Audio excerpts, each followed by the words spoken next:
Hello, Squad Fam, and welcome to another Sinister Sunday. Today we're going to go to Atlantis. Well, we're going to try anyway.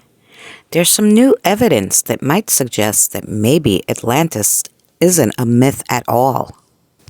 Atlantis, the island of Atlas, is supposedly a fictional island that Plato mentioned in his work. He describes it as a naval empire that ruled all western parts of the unknown world. According to the story, after an ill-fated attempt to conquer ancient Athens, Atlantis fell out of favor with the deities and submerged into the Atlantic Ocean. According to Plato's work, even though amateur scholars misinterpreted Plato's narrative in the 19th century, Plato stated that Atlantis is located beyond the Pillars of Hercules. Modern-day philologists and classicalists agree that the stories of fictional nature. The debate comes in is what exactly was its inspiration. Plato was known to freely borrow some metaphors from old traditions, as he did with the story of Giles. This leads scholars to believe that Atlantis came from the Egyptian records of the Thera eruption, the Sea People invasion, or the Trojan War. The dialogue from Timaeus, Plato's work, was translated from ancient Latin. In regards to Atlantis, it says, "For the ocean there was at the time navigable, for in front of the mouth, which the Greeks call the Pillars of Hercules, there lie an island which was bigger than Libya and Asia put together, and it was possible for the travelers of the time to cross from it to the other islands.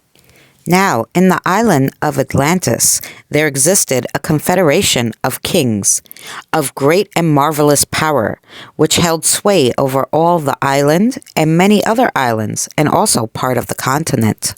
It is said that the Atlanteans had conquered part of Libya within the Pillars of Hercules as far as Egypt and the European continent, and it had subjected its people to slavery. The Athenians led an alliance of resistors against the Atlantean Empire, and as the allegiance disintegrated, prevailed alone against the empire, liberating the occupied islands. But afterward, there occurred a violent earthquake and floods, and in a single day and a single night, Atlantis disappeared into the depths of the sea." There was an even earlier work entitled Atlantis, written by Hellenicus of Lobos, which only a few fragments survived. According to Plato, the Atlanteans made the most, creating an advanced civilization and building enormous cities during a period where the rest of the world was still in Neolithic. It helped that they had an abundance of resources, metals such as silver, gold, but most importantly, precious metals, a gold red metal that they call Orichalcum. Orichalcum is supposedly an ancient metal written in stories such as Atlantis and others in ancient time. They don't know if it existed. That is, until now. If Plato is to be believed, it's not gold they lined their cities with, but Orichalcum, at least in the case of Atlantis. According to the Greek philosopher, the fire-colored metal was second in value only to gold, and the legendary lost continent was a hotbed of the stuff. The philosopher alleged that the laws of Atlantis were dictated by Poseidon, the Greek god of the sea, which were then inscribed by the first king of Atlantis on the pillars, which were made of Orichalcum. So then perhaps it's unsurprising that Orichalcum has been the heart of centuries-old search for the drowned continent. And in late 2014, it looked like the theory could have been proven right. Dozens of Orichalcum ingots were found in a shipwreck off the coast of Sicily. There was 40 ingots of a mysterious metal nestled within a 2,600-year-old shipwreck off the coast of Sicily. The research team was so awestruck by the discovery that they started combing the area, and in February 2016, they discovered 47 new ingots in the same area. Testing revealed that these ingots, which were handcrafted into a flat bar-like shape or cigar shape, were made of an alloy which mainly consisted of copper and zinc. This alloy, which is a yellowish gold color but with a red tinge, was mentioned by Plato, which was then henceforth known as Orichalcum.